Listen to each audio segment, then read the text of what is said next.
जो रेसलिंग का अध्यक्ष बना रखा था जिसको, वही जब लड़कियों के साथ मतलब ये हरकत कर रहा है तो किसके सामने जाके वो अपनी बात बताएंगी। बीजेपी की आईटी सेल लगा लो या भाई जो लोग करवा रहे हैं उनकी आईटी सेल लगा लो, घोषित करने लग जाते कि ये तो देशद्रोही हैं। जब मेडल जीत के लेके आती थी तब तो वो देश की बेटियां थी। जब उन्होंने अपने हक के लिए आवाज़ उठाई तो वो जाट नॉन जाट हो गए। सरकार ने सारे हमारे मतलब पीछे सब कुछ लगा दिया, सीबीआई, आईबी, जितनी भी उनकी मतलब एजेंसियां थी वो सब हमारे पीछे लगा रखी थी। खिलाड़ियों से फेडरेशन होती है, फेडरेशन से खिलाड़ी नहीं होती। अगर किसी बहन बेटी के साथ गलत हो रहा है तो मिल के आवाज़ उठानी चाहिए, ना कि उन बहन बेटियों का मजाक उड़ाना चाहिए। सबसे ज़्यादा ज़रूरत ग्रास रूट पे होती है। बहुत सारा टैलेंट हमारा ऐसा है जो आज भी मतलब इतना टैलेंट है वो आगे नहीं बढ़ पा रहा है। इसके अलावा कोई ऑप्शन है ही नहीं हमारे पास। अगर अपना जीवन सफल बनाना है, अपनी फैमिली का जीवन सफल बनाना है तो यही काम करना पड़ेगा। जनवरी 2023 सारी दुनिया ने देखा, चंद रेसलर्स ने इकट्ठे होके जो अपनी आवाज़ बुलंद की और जो आपके कंसर्न्स थे, जो आपकी चिंताएं थी, उनको जाहिर करने के लिए आपको कितनी स्ट्रगल करनी पड़ी, वो सब ने देखा। वो जो सारा मामला था उसका जिस तरीके से सियासीकरण हुआ, उस पर आप क्या कहना चाहेंगे? देखिए, सबसे पहले तो धन्यवाद आपका यहाँ पे बुलाने के लिए। और दूसरा, देखो, हमने आवाज़ उठाई क्योंकि स्पोर्ट्स रेसलिंग में बहुत सालों से हमें भी पता था, और रेसलिंग से जितने भी लोग जुड़े हैं वो आंखें बंद करके बैठ जाए वो अलग चीज़ होती है। लेकिन जितने भी लोग रेसलिंग से जुड़े थे सबको पता था कि भाई लड़कियों के साथ बहुत गलत हो रहा है रेसलिंग में। और बोल रहे थे कि भाई इन्होंने शिकायत क्यों नहीं की, शिकायत कहाँ करते। जो रेसलिंग का अध्यक्ष बना रखा था जिसको, अभी तो वो पूर्व अध्यक्ष हो गए, जिसको अध्यक्ष बना रखा था वही जब लड़कियों के साथ मतलब ये हरकत कर रहा है तो किसके सामने जाके वो अपनी बात बताएंगी। और मतलब लोगों का हमारे देश में ये है कि भाई चाहे वो किसानों का एजिटेशन हो, खिलाड़ियों का हो, और कोई भी एजिटेशन, या हमारे जवानों ने किया अग्निवीर के ऊपर, किसी मतलब बहुत सारी पिछले 8-7 साल से तो बहुत एजिटेशन हुए हमारे देश में। तो उसमें जो बीजेपी की आईटी सेल लगा लो या भाई जो लोग करवा रहे हैं उनकी आईटी सेल लगा लो, वो मतलब एक वो उनको घोषित करने लग जाते हैं कि ये तो देशद्रोही हैं, ये तो खालिस्तानी हैं, ये तो भाई विपक्ष के बिठाए हुए हैं, पता नहीं क्या क्या इंजाम लग जाते हैं। और हमने आवाज़ उठाई, हमने बहन बेटियों की आवाज़ उठाई कि भाई बेटियों के साथ गलत हो रहा है। तो वो देश के जब मेडल जीत के लेके आती थी तब तो वो देश की बेटियां थी। जब उन्होंने अपने हक के लिए आवाज़ उठाई तो वो जाट नॉन जाट हो गए, हरियाणा यूपी हो गया, और फिर उनको बोल दिया कि ये तो देश के साथ गद्दार, ये देशद्रोही हैं, ये तो इनका तो बाहर से फंड आ रहा है प्रोटेस्ट के लिए। सरकार ने सारे हमारे मतलब पीछे सब कुछ लगा दिया, सीबीआई, आईबी, जितनी भी उनकी मतलब एजेंसियां थी वो सब हमारे पीछे लगा रखी थी। उनको कुछ नहीं मिला तब वो आए हमारे पास कि भाई हम आपके साथ हैं, हम आपको न्याय दिलाएंगे इस चीज़ में, हम उसके ऊपर एक्शन लेंगे। मुझे लगता है अगर शायद वो बीजेपी से नहीं होता, विपक्षी पार्टी से किसी से भी पार्टी से होता, तो मुझे लगता है उसको पता नहीं कहाँ भेज देते, काले पानी की सज़ा कर देते। लेकिन वो बचाया उसको इसलिए क्योंकि वो बीजेपी का सांसद था। सियासीकरण नहीं होना चाहिए था। तो वही जब बेटियां आवाज़ उठाती है, हमने बीजेपी की जितनी भी महिला सांसद थी सबको पत्र लिखा। वो बोल रहे, हमने पहले एजिटेशन में जब जनवरी में हम 18 जनवरी को बैठे थे पहले, तब हमने किसी भी पॉलिटिशियन को अपने प्रोटेस्ट पे नहीं आने दिया कि भाई हम राजनीति नहीं करना चाहते, हम सिर्फ अपनी बहन बेटियों को न्याय की लड़ाई में लड़ रहे हैं। हम किसी भी पॉलिटिशियन, विपक्ष की पार्टी के भी लोग आए हमारे पास तो हमने उनको स्टेज पे नहीं चढ़ने दिया कि भाई हम पॉलिटिक्स नहीं कर रहे हैं यहाँ पे। लेकिन जब उन्होंने, सरकार ने आश्वासन दिया हमें कि भाई हम 3-4 दिन बाद कि भाई हम आपकी बात सुनेंगे और कमेटी बिठाएंगे, उसके बाद हम कार्रवाई करेंगे, लेकिन कुछ नहीं हुआ। हम 3-4 महीने वेट करते रहे। उसके बीच में जो हैरेस किया गया खिलाड़ियों को, महिला खिलाड़ियों को, और हमें भी जितना हैरेस किया गया उसके बीच में, वो हमें पता है, वो जनता को नहीं पता कि भाई उन बेटियों के लिए क्या निकला है। क्योंकि उस समय 20 बेटियां थी जो आगे आई थी कि भाई हाँ हमारे साथ ऐसी ऐसी हरकत हुई है। उसके बाद वो दोबारा हम प्रोटेस्ट पे बैठे तो 6-7 लड़कियां बच गई। या तो उसके बीच में, क्योंकि उसके पास वो खुद मतलब किसी आदमी के ऊपर आरोप लग रहे तो उसका आप करेक्टर पहले ही देख लो ना कैसा है। आप खिलाड़ियों को बुरा बुला, देश की बेटियों को बुरा बुला बोल रहे हो। जिस आदमी के ऊपर पहले इतने मुकदमे हैं, उस पे देशद्रोह उस पे लग रहा है, दाऊद के साथ कॉन्टैक्ट उसके थे, और हत्या का आरोप उसने खुद टीवी पे कबूल कर रखा कि मैंने एक आदमी को गोली मार के उसको हत्या की थी। तो उस आदमी पे 84 मुकदमे पहले हैं, उसको आप भगवान बना रहे हो क्योंकि वो बीजेपी से था। अच्छा, खिलाड़ी होने के नाते उस प्रोटेस्ट के दौरान आप लोग यहाँ तक आ गए थे कि आपने कहा था कि अपने मेडल्स जो हैं वो गंगा में बहा देंगे। आप चल भी पड़े थे, आप रास्ते में भी थे, आपको रोका गया। एक खिलाड़ी होने के नाते सारी जिंदगी आप अपने ना खून पसीने की आपकी कमाई तो मेडल ही है और कुछ नहीं है। मेडल को फेंकने का जब विचार मन में आया तो क्या चल रहा था मन में? देखिए, ये था, दुख भी था कि भाई जो हमने कमाया आज तक उसको हम पानी में बहा रहे हैं, गंगा में विसर्जन कर रहे हैं हम उसका। तो बड़ा दुख था। सभी जो खिलाड़ी थे रो रहे थे, सभी इमोशनल थे सभी। लेकिन वही था कि भाई हमने देश के लिए मेडल जीते। जब हम देश के लिए मेडल जीत रहे तब हम देश के बेटे बेटियां थे। लेकिन जब उनकी हक की बात आई तो वो मतलब उनको बुरा भला पता नहीं बीजेपी के IT सेल द्वारा क्या क्या शब्द बोले गए। मैं लड़का हूँ, मैं वो चीज़ें सहन कर लूँगा, लेकिन आप लड़की के बारे में बोल रहे हो। अगर कोई हमारी लड़की बहन बेटी के बारे में बोलेगा तो वो कभी भी सहन नहीं हो सकता। लड़का 1% चलो भाई उस चीज़ को कि इग्नोर कर देगा, लेकिन लड़कियों के आप इमोशन के साथ खिलवाड़ कर रहे हैं। कोई भी बहन बेटी अपने ऊपर झूठे आरोप लगा के आगे नहीं आएगी। आम लोगों का बहुत सपोर्ट मिला, पूरे देश का सपोर्ट था। यहाँ पर आम लोगों का सपोर्ट है, यहाँ पर लोग सपोर्ट कर रहे हैं। बिल्कुल।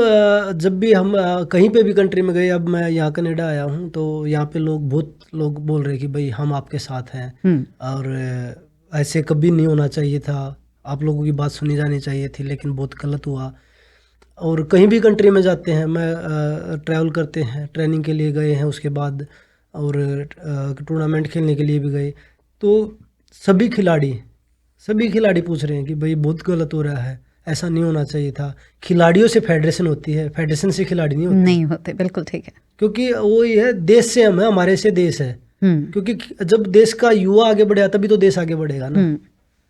तो खिलाड़ी आगे बढ़ेंगे तभी तो फेडरेशन का नाम लगता है होगा आपको ही फर्क पड़ेगा? स्पेशली अगर देखा जाए, फार्मर प्रोटेस्ट हुआ, उसके बाद आपका रेसलर्स का प्रोटेस्ट हुआ। आम जनता जब इकट्ठी हो जाए तो लगता है कोई चेंज आएगी, माहौल चेंज होगा? देखिए, मुझे लगता नहीं ज़्यादा चेंज होगा। अच्छा, क्यों? जब सरकार के लोगों ने, जो बड़े बड़े सरकार के आदमी जो ऊपर बैठे हैं, वो आश्वासन दे के अपने आश्वासन से पलट जाते हैं, तो कैसे हम विश्वास कर सकते हैं कि चेंज होगा? मुझे नहीं लगता चेंज होगा, क्योंकि जो ऊपर के जो हमारे मिनिस्टर हैं, उन्होंने हमसे वो आश्वासन लिया था कि भाई हम आपके साथ खड़े हैं, हम आपके साथ न्याय करेंगे। क्या किया? खिलाड़ियों को तोड़ मरोड़ के उनकी हमारे पीछे ही वो लगा दिया कि भाई इनको मतलब जनता के सामने कैसे नीचा दिखाएं कि भाई खिलाड़ी गलत हैं।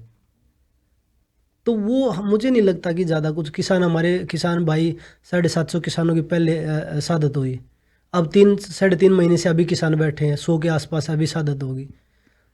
अगर जिस दिन किसान ने अन्न उगाना बंद कर दिया ना, पूरा देश भूखा मर जाएगा।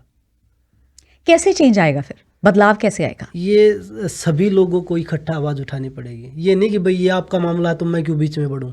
ये देश का मामला है, क्योंकि माँ बहन हर घर में है, बेटियां हर घर में है। अगर उनके साथ गलत हो रहा है, आज आपके साथ गलत हो रहा है, कल मेरी बहन बेटी के साथ गलत होगा, तो वो एक बजरंग की या एक किसी पर्सनल आदमी की लड़ाई नहीं है, वो पूरे देश की लड़ाई है। अगर किसी बहन बेटी के साथ गलत हो रहा है तो मिल के आवाज़ उठानी चाहिए, ना कि उन बहन बेटियों का मजाक उड़ाना चाहिए। हमारे देश में पता नहीं रोज कितनी ऐसी वारदात होती है, लेकिन वो बहन बेटी हिम्मत नहीं कर पाती आगे आने के लिए। और जिन्होंने हिम्मत दिखाई, आप उनको ही बुरा भला बोल के उनको ही नीचे दबाने लग गए, आगे फिर किसी की हिम्मत नहीं पड़ेगी सामने आने की। मुझे नहीं लगता कि, क्योंकि अगर कुछ हुआ ही नहीं तो मुझे नहीं लगता कि कोई भी बहन बेटी आगे आके ये बोले कि भाई हमारे साथ ऐसे ऐसे हो रहा है। फेडरेशन को भंग कर दिया जाना, वो तो एक स्टेप था, तो पॉजिटिव नहीं आप उसको देख रहे? नहीं, ये सारा खेल मतलब सरकार ने हमारे को मतलब ये दिखाने के लिए कि भाई हम आपके साथ हैं, उसके बाद उन्होंने उसी के आदमी को बिठा दिया जो उसके 20 साल से उसका बिजनेस पार्टनर है, उसको वापस फेडरेशन पे बिठाना। और लोग मतलब खिलाड़ियों को पैसे दे दे के वीडियो बनवाना कि भाई आप इन खिलाड़ियों के हमारे खिलाफ खिलाड़ी बिठाना कि भाई ये हमारे भविष्य के साथ खिलवाड़ कर रहे हैं, वो खिलाड़ी बाद में हमारे पास आए। तो ये मतलब वही है, पैसे दे के आप अगर आपके पास पॉलिटिक्स की पावर है और पैसा, तो आप देश में कुछ करो, आपके लिए सब फ्री है। As a sports person Bajrang Punia ji, आप कनाडा आए हैं, आप यहाँ पर भी सारा माहौल देख रहे हैं, आप सुच्चा मान जी के साथ आई एम वेरी श्योर आप रेसलर्स को मिले होंगे। दोनों मुल्कों को अगर कंपेयर करें स्पोर्ट्स के पर्सपेक्टिव से, खिलाड़ियों को यहाँ पर जो सपोर्ट मिल रही है, क्या इंडिया में खिलाड़ियों को उतना सपोर्ट किया जाता है? जो रिसोर्सेज यहाँ पर अवेलेबल हैं, क्या वहाँ पर अवेलेबल होती हैं? क्या फ़र्क देखते हो आप दोनों मुल्कों के खिलाड़ियों में? देखिए, खिलाड़ी किसी भी देश का हो, खिलाड़ी सब एक जैसे होते हैं। क्योंकि खिलाड़ी देश के लिए खेलता है, ना उसकी कोई जात होती, ना उसका कोई धर्म होता। वो देश के लिए मेडल जीता। जब मैंने मेडल जीता तो मैंने देश के लिए मेडल जीता, ना कि मैं एक हरियाणा के लिए जीता, ना कि एक जाट होने के नाते जीता। मैंने देश के झंडे को ऊपर किया था। और हमारे देश में जब हम मेडल जीतते हैं तो सब जितने भी मंत्री हैं वो शाबाशी देने के लिए आ जाते हैं। हमारी बेटे हैं, हमारी बेटियां हैं, देखो ना हमने इतना सपोर्ट किया, नाम रोशन किया इन्होंने, हम इनके साथ हैं। लेकिन जब साथ हक की बात आती है तो कोई साथ नहीं आता। और ग्रास रूट पे हमारे खिलाड़ियों को कुछ नहीं मिल रहा, आज भी कुछ नहीं मिल रहा। क्योंकि ग्रास रूट पे सबसे ज़्यादा ज़रूरत ग्रास रूट पे होती है। बहुत सारा टैलेंट हमारा ऐसा है जो आज भी मतलब इतना टैलेंट है वो आगे नहीं बढ़ पा रहा। तो वहाँ पे सबसे ज़्यादा ज़रूरत होती है सपोर्ट की। वहाँ पे सपोर्ट कुछ नहीं मिला। जब हम कुछ अचीव करते हैं तो गवर्नमेंट सपोर्ट करने आती है, उससे पहले अदरवाइज माँ बाप ही करते, चाहे वो कहीं से कर्ज लेके आए या जॉब कर रहे हैं उसके लिए वो मतलब दुखी सुखी हो गए, वही लोग उनको सपोर्ट कर रहे हैं। क्या चैलेंजेस फेस करने पड़ते हैं वहाँ पर खिलाड़ियों को? देखिए, मैं खुद एक मध्यम परिवार से निकला हूँ। और स्टार्टिंग में घर पे गाय भैंस रखते थे, दूध मिलता था बाकी, और किसान परिवार से था तो खाने के लिए रोटी मिलती थी, बाकी कुछ नहीं था घर पे। उसके बाद ट्रेनिंग के सोर्सेज होते हैं, ट्रेनिंग के रेसलिंग शूज़ हैं, कॉस्ट्यूम है, या भाई कोई भी इक्विपमेंट चाहिए हमें, तो वो नहीं मिल पाता। तो वो मतलब हमारे जैसे रेसलिंग में एक चीज़ बता दूं, मैं इंडिया में यहाँ तो वो चीज़ शायद मुझे नहीं पता, क्योंकि मैं यहाँ के खिलाड़ियों के साथ तो वैसे मिलते हैं, लेकिन उनका जीवन कैसे वो मुझे नहीं पता। मैं अपने आप को भाग्यशाली मानता हूँ कि मेरे को अच्छे पार्टनर मिले साथ में, जो मेरे सीनियर थे वो अच्छे मिले, जिन्होंने मुझे हमेशा सपोर्ट किया। क्योंकि मैं मतलब इतना खर्च खुद से नहीं कर पाते शायद मेरी फैमिली, तो उन्होंने मुझे हमेशा सपोर्ट किया। और अच्छे गुरु मिले हमें कि अच्छी शिक्षा दी हमेशा, कि भाई हमेशा अच्छे काम करिए, कि भाई आप पूरी लाइफ मतलब अच्छी चीज़ें करते रहो तो भी अच्छाई नहीं मिलती, लेकिन बुराई तो आप एक सेकंड में ले सकते हो। बजरंग पूनिया जी, जैसे आप अपना जिक्र कर रहे हैं, आप एक मध्यम परिवार से हैं, आपने बताया कि प्रॉब्लम्स बहुत सारी फेस की। When you look back now, you are an Olympic champion, आप ओलंपिक्स जीत चुके हैं, ओलंपिक्स में आपका ब्रॉन्ज मेडल आपने हासिल किया, देश के लिए हासिल किया। जब पीछे देखते हैं, वो उस सफ़र को देखते हैं, कोई ऐसा मोमेंट याद आता है जब दिल की अभी गिव अप करते हैं, अब हो गया, अब नहीं होगा, बहुत मुश्किलें हैं, बहुत मुश्किलें हैं? कभी वो टाइम आया था ज़िंदगी में? देखिए, खिलाड़ी की लाइफ में उतार चढ़ाव बहुत आता है। कभी इंजरी हो गई है, कभी मेडल नहीं जीत पाए, हार के भी मनोबल डाउन होता है। लेकिन खिलाड़ी एक ऐसा होता है कि वो हर परिस्थिति से निकल के आता है। और वो इतना मजबूत हो जाता है अंदर से कि भाई वो जिंदगी में कितना भी उतार चढ़ाव आए, वो कभी ये नहीं मानता कि भाई मैं गिव अप कर दूं। कभी नहीं ऐसा महसूस किया? नहीं, कभी अच्छा। मन में ये चीज़ें आई नहीं, क्योंकि यही था कि भाई घर पे कुछ नहीं है, ये तो करना ही पड़ेगा। नहीं, घर में कोई जॉब थी और बिल्कुल खेती थी, मम्मी पापा खेती करते थे, तो वही था कि भाई इसके अलावा कोई ऑप्शन है ही नहीं हमारे पास। अगर अपना जीवन सफल बनाना है, अपनी फैमिली का जीवन सफल बनाना है, तो यही काम करना पड़ेगा। तो उसी डेडिकेशन के साथ, उसी डिसिप्लिन के साथ जो हमारे कोचेज थे, हमारे सीनियर खिलाड़ी थे, तो हमेशा वही मैं पहले बोला कि मैं अपने आप को भाग्यशाली मानता हूँ कि मुझे अच्छे कोचेज मिले, अच्छे पार्टनर मिले मुझे, जिन्होंने हमेशा अच्छे रास्ते पे चलने का सिखाया मुझे। क्योंकि ये सबसे ज़्यादा ज़रूरी है कि आपको उस समय, क्योंकि एक एज होती है बच्चे की बिगड़ने की, उस समय आपको सपोर्टिंग कैसी मिल रही है। कितनी उम्र में रेसलिंग शुरू करती थी? मैंने 7 से 8 साल की उम्र में अच्छा, wrestling 7 से 8 साल में शुरू हाँ कर जी। दी थी। और पहला मेडल कितनी उम्र में जीता? याद है पहला मेडल, पहला मैच याद है? 2004-5 में जीता था। अच्छा, याद है वो? हाँ बिल्कुल याद है, मेरे घर पे फोटो है। अच्छा। मेरी माँ उन फोटो को सजा के रखती है। अच्छा, तो मैं बहुत छोटा था वो तो फोटो फोन करके सबसे पहले किसको बताया था कि मेडल जीत गए? उस टाइम पे फोन नहीं होते थे। अच्छा। तो घर पे जाके ही पता लगा था कि भाई हाँ आज मैं जीत के आया हूँ। कोई एक टी शर्ट मिली थी शायद, या अच्छा। ट्रैक सूट मिला था उस टाइम पे। अच्छा। तो वो मतलब उसकी खुशी अलग थी। वो संभाल के रखा हुआ है? नहीं अब तो नहीं है, वो फोटो संभाल के रखा है। फोटो संभाल के रखी जी हुई है। बिल्कुल। और फिर मम्मी पापा ने क्या कहा था जब जीत के गए थे घर? देखिए मम्मी पापा तो खुश होते हैं क्योंकि मम्मी पापा ने हमेशा सपोर्ट किया कि भाई आप आगे बढ़ो, हम आपके साथ हैं। और मम्मी पापा बोलते थे कि बेटा किसी भी चीज़ की ज़रूरत हो ये मत सोचना कि भाई हम नहीं दे सकते। किसी भी चीज़ की ज़रूरत हो आप कभी भी बताओ हमें, हम आपके लिए कहीं से भी लेके आएंगे। तो उन्होंने हमेशा सपोर्ट किया। और आज भी जब भी मतलब मेडल जीतते हैं तो सबसे बड़ा आशीर्वाद उन्हीं का होता है। जब ओलंपिक्स के लिए क्वालिफाई किया कब पता लगा था? वो हमें टूर्नामेंट में ही पता लग जाता है। और अब तो फ़ोन है, इतना मतलब स्मार्ट हो गया सब कुछ। तो वो आजकल यूट्यूब पे देख रहे हैं, जो साइट होती है WWE की, उस पे देख रहे हैं, लाइव कुश्ती देख रहे हैं, तो उनको पता लग जाता है जीतते ही। उससे पे मतलब टीवी में जब तक मैं मैट पे नहीं उतर के आता तब तक उनका मेरे पास मैसेज आ जाता है, फ़ोन खोल के देखते हैं तो बाद में। तो वो मतलब हर चीज़ को नोटिस करते हैं, देखते हैं कि भाई अब क्या चल रहा है, क्या चल तो रहा है। वो फीलिंग याद है जब ब्रॉन्ज मेडल जीता था ओलंपिक्स में? हाँ बिल्कुल। वो मोमेंट याद है?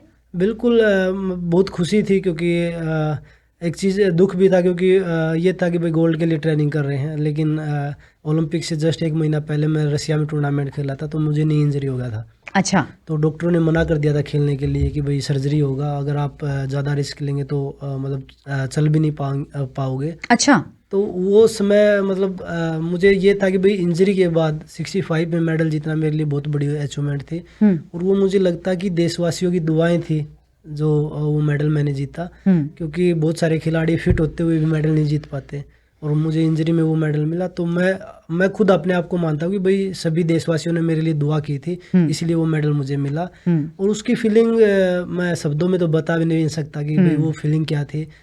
हर खिलाड़ी का सपना होता है अपने देश के लिए ओलंपिक मेडल जीतना, ओलंपिक गोल्ड जीतना। तो मेरा भी यही था कि भाई ओलंपिक मेडल जीतूँ, ओलंपिक गोल्ड जीतूँ। तो मेडल तो आया, ब्रोंज आया, लेकिन कोशिश थी कि भाई 2024 में मैं गोल्ड जीतूँ, लेकिन वो नहीं हो पाया क्योंकि एजिटेशन था, बहुत लंबा चला, 1-1.5 साल लगातार ट्रेनिंग से डिस्टर्ब भी रहे। तो हमारे रेसलिंग में तो बोलते कि एक दिन की ट्रेनिंग छूटती है तो 1 हफ्ता पीछे जाते हैं हम। तो हम तो 1-1.5 साल लोगों को लग रहा है कि भाई हम 30-40 दिन 40 दिन एक बार बैठे, 3-4 दिन एक बार बैठे। लेकिन वो नहीं पता कि बीच में जो मेंटली डिस्टर्ब हो रहे हैं, जो हैरेस हो रहे थे मेंटली, कभी कहीं से कुछ, कभी कहीं से कुछ, तो वो सबसे डिफिकल्ट समय था। उसमें डिस्टर्ब भी थे, उसमें ट्रेनिंग भी नहीं हो पा रही थी, लेकिन फिर भी कोशिश थी कि भाई देश के लिए कुछ करें। लेकिन कोशिश है कि भाई आगे अभी वर्ल्ड चैंपियनशिप है अक्टूबर में, और एशियन गेम्स, कॉमनवेल्थ गेम्स है 2026 में, तो ट्राई करेंगे कि भाई उसमें उसके लिए तैयारी करें, उसके लिए देश के लिए मेडल जीतें। अच्छा, खाने के बारे में पूछना चाहती हूँ आपसे। आप जैसे जिक्र कर रहे थे, दूध मिल जाता था खाने के लिए, रोटियां मिल जाती थी। आजकल ना बड़ा एक ट्रेंड चल रहा है प्रोटीन पाउडर का। यहाँ के बच्चे जो यंगस्टर्स हैं प्रोटीन पाउडर खाते हैं अपनी बॉडी बनाने के लिए। क्या कहना चाहेंगे उन लोगों को? देखिए प्रोटीन यंग बच्चों के लिए तो होता भी नहीं है। अगर देखें तो मतलब एक 15-16 साल के बाद आप उस चीज़ को अगर यूज़ करेंगे तो आपके लिए बेटर होगा। और वो भी जब आप डॉक्टर के साथ कंसल्ट करके लेना चाहिए, क्योंकि आजकल इंडिया में बताऊं मैं, ड्रग्स बहुत चल रहा है। तो वो बच्चों को दे देते कि भाई आपकी बॉडी बन जाएगी, आप तगड़े हो जाओगे, तो वो बहुत गलत है। प्रोटीन की ज़रूरत होती है, ये नहीं कि भाई आप, सबसे ज़रूरी तो है जो हमारा नेचुरल खाना होता है ना, 95% तो वो ज़रूरी है। क्या कहेंगे बेस्ट डाइट क्या है? एक रेसलर को क्या खाना चाहिए? देखिए हमें वेट मेंटेन करना पड़ता है, क्योंकि स्टार्टिंग में तो हम कुछ भी खा लेते थे, घी दूध हो गया, भाई रोटियां हैं, सब्जी है, फिर उसके बाद पहले नॉन वेज नहीं खाते थे खिलाड़ी। लेकिन बाहर जाते हैं तो वो वेज हमें मिलता नहीं, तो उसके बाद शुरू करना पड़ता है। तो वही चीज़ें हैं कि भाई खिलाड़ी को अच्छा खाना चाहिए, मतलब पौष्टिक खाना। बिल्कुल। और ये जो मतलब बाहर के मतलब ये फास्ट फूड होता है वो अवॉइड करते हैं ज़्यादातर। तो वो अच्छा खाएं, और 95% जो शरीर में हमारे ताकत बनाता है वो नेचुरल खाना ही बनाता है। 5% होता है वो सप्लीमेंट काम करता है, और सप्लीमेंट हमें तब लेना चाहिए जब हम डॉक्टर से बात करें, या आपको पता हो, आपकी टीम हो कि भाई हाँ ये खाना है, ये खाना है।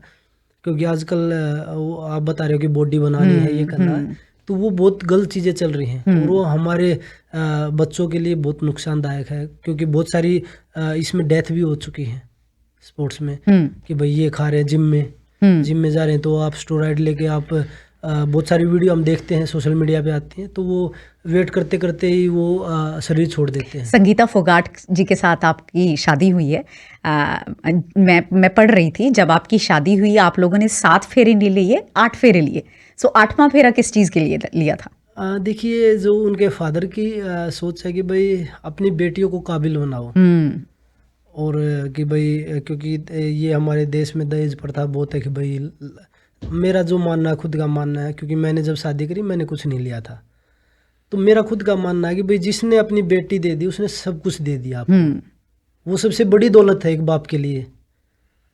तो उनके फादर का यही है कि भाई आप अपनी बेटियों को इतना काबिल बनाओ कि आपको कुछ देना ना पड़े। और 8वां फेरा कि भाई बेटी खिलाओ, स्पोर्ट्समैन बनाओ, पढ़ाई के साथ साथ। पहले बोलते थे कि खेलोगे कूदोगे बनोगे खराब, पढ़ोगे लिखोगे बनोगे नवाब। लेकिन आजकल तो खेलते कूदते वो भी नवाब ही बनते हैं। ये नहीं कि भाई आप पढ़ाई के साथ, मैं ये नहीं बोलूँगा आप पढ़ाई मत करो, पढ़ाई के साथ आप स्पोर्ट्स भी जरूर करो। अगर आप स्पोर्ट्समैन नहीं हो तो भी जरूर करो, क्योंकि आपकी हेल्थ ठीक रहेगी तो बहुत सारी बीमारियां आपके आसपास भी नहीं आएंगी।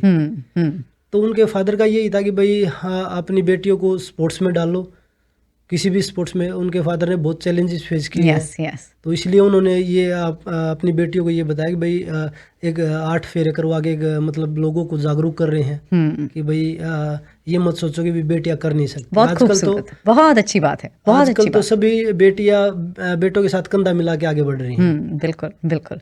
कोई मैसेज देना चाहेंगे? बड़े लोग आपकी बात सुन रहे हैं इस टाइम, क्या मैसेज देना चाहेंगे? देखिए, सभी को मैं यही बोलूँगा कि भाई सबसे पहले आप कुछ बने या ना बने, अच्छा इंसान ज़रूर बने, क्योंकि सबसे ज़्यादा ज़रूरी है अच्छा इंसान बनना।